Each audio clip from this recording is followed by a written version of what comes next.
Nous ne faisons plus de culture en Europe, nous gérons de la pathologie végétale. C'est-à-dire nous essayons de maintenir vivants des plantes qui ne demandent qu'à mourir tellement elles sont malades. Rien à voir avec de l'agriculture. L'agriculture, c'est pas ça. L'agriculture, normalement, c'est cultiver des plantes saines. On ne mettait pas un pesticide en 1950 sur les blés en Europe. Il n'y avait pas un traitement fongique qui était appliqué. Maintenant, c'est au moins 3-4. Sinon, le blé, il est pourri avant d'arriver dans le silo. Donc il y a quand même une énorme différence, si vous voulez, au niveau... Mais ça se voit pas, parce que comme on a balancé les produits, il tiens, le blé, il est bien.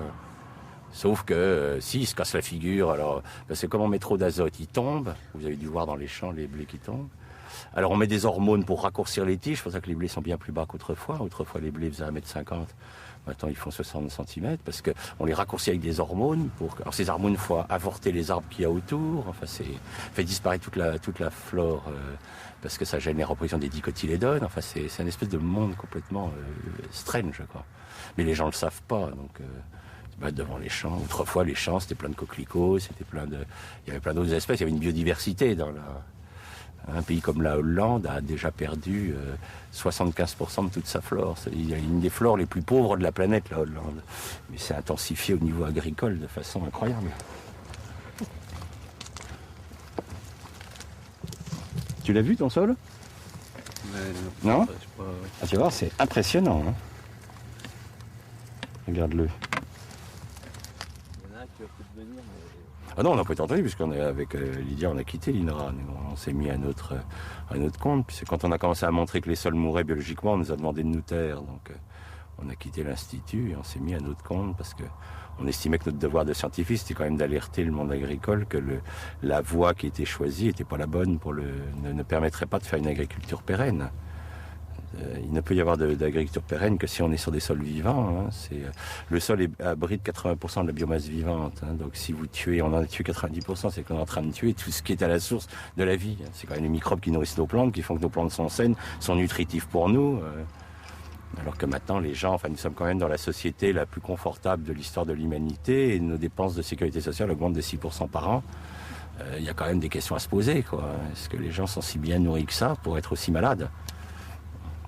Alors, le problème, c'est qu'effectivement, l'argumentation, c'est oui, mais regardez, ils vivent de plus en plus longtemps. Bien sûr, les gens qui en ce moment ont 80 ans n'ont pas connu l'agriculture chimique avant l'âge de 50 ans, hein, puisque c'est apparu dans les années 70. Donc, jusqu'à 50 ans, ils ont mangé... Moi, je suis encore gamin du lait de vache qui avait du goût de lait de vache.